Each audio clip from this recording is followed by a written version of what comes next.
মানুষ মারা গেলেই আমাদের দেশে ওই মৃত্যু উপলক্ষে বিভিন্ন রকম খতমের কালচার আছে। অনেকে ওই কালিমা খতম করে, অনেকে কোরআন খতম করেন, এরকম বিভিন্ন রকম খতম আছে। তো এই যে কালিমা খতম, সোয়াল একবার কালিমা পড়লে উনি মুক্তি পেয়ে যাবেন মৃত লোকটা, অথবা কোরআন খতম করলে তিনি মুক্তি পেয়ে যাবেন, এরকম অনেক ধারণা আমাদের সমাজে আছে। প্রিয় ভাইয়েরা, মানুষ মারা যাওয়ার পরে আপনি তার সন্তান এবং ওয়ারিস হিসাবে তার জন্য আল্লাহর কাছে দোয়া করবেন এবং ইস্তেগফার করবেন, তার পক্ষ থেকে আল্লাহর কাছে ক্ষমা চাইবেন যেন আল্লাহ তাকে মাফ করেন। এটা আপনার ভাই বোন সবার জন্য কর্তব্য। আপনার বাবা আপনার মা মারা গেলে তাদের জন্য, অন্য যে কেউ মারা যাক, আপনজন সবার জন্য কর্তব্য, তারা তার পক্ষে আল্লাহর কাছে সুপারিশ করবে, দোয়া করবে, ক্ষমা চাইবে। কিন্তু ইসলামী শরীয়তে কোরআন এবং হাদিসের কোথাও আমাদেরকে এটা বলা হয়নি যে মানুষ মারা গেলে ওই মৃত মানুষের জন্য খতমের কোনো অ্যারেঞ্জ করতে হবে।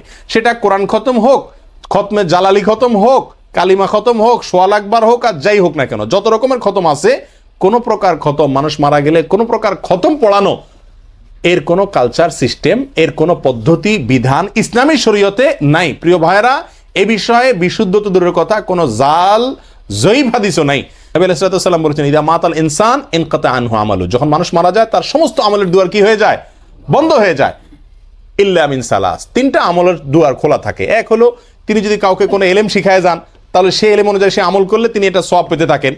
আরেকটা হলো, তিনি যদি কোনো সদকায়ে জারিয়া রেখে যান, কোনো দান করে যান, যে দানের উপকারিতা চলতেছে, টিউবওয়েল করে দিলে মানুষ পানি খাচ্ছে, তাহলে তার উপকার তিনি কবরে বসে পেতে থাকেন। 3 নম্বর হলো, তার যদি কোনো কি থাকে, নেক সন্তান থাকে, যে নেক সন্তান তার জন্য দোয়া করে তার মৃত্যুর পরে, তো ওই দোয়ার কারণেও তিনি উপকারিতা পেতে থাকেন। এই তিনটা ছাড়া এই খতম টতম আর কোনো কিছু এর ভিতরে নাই। নবী আলাইহিস সালাম স্পষ্ট বলেছেন, মারা গেলে তার অ্যাকাউন্ট ক্লোজ। আপনি যত খতম পড়েন, তার অ্যাকাউন্টে কোনো সওয়াব যুক্ত করার কোনো সিস্টেম ইসলামী শরীয়তে নাই। এটা যারা খতম পড়ে তাদের কিছু অর্থনৈতিক সুবিধা হয়, তাদের কিছু ফায়দা হয়, কিন্তু আমরা যারা পড়াচ্ছি আমাদের কোনো লাভ নাই, মৃত মানুষটার কোনো ফায়দা নাই। হাজারের ভিতরে আমাদের দেশে একটা ঘটনা পাওয়া মুশকিল হয় যে মারা যাওয়ার পরে তার ওয়ারিসরা কিসের অ্যারেঞ্জ করে নাই, খতমের ব্যবস্থা করে নাই। এবং সেটা কখনো কখনো নিজেরা পড়ে, কখনো কখনো হুজুরদেরকে দিয়ে পড়ায়, কখনো টাকা দিয়ে পড়ায়, কখনো বিনা টাকা দিয়ে, যত রকমই করেন না কেন, এই খতমের সাথে মৃত মানুষের উপকারিতার কোনো সম্পর্ক নাই। এর ফলে মৃত মানুষের কোনো উপকার হবে না, হবে না, হবে না। এ বিষয়ে কনসার্ন কোনো বর্ণনা নেই।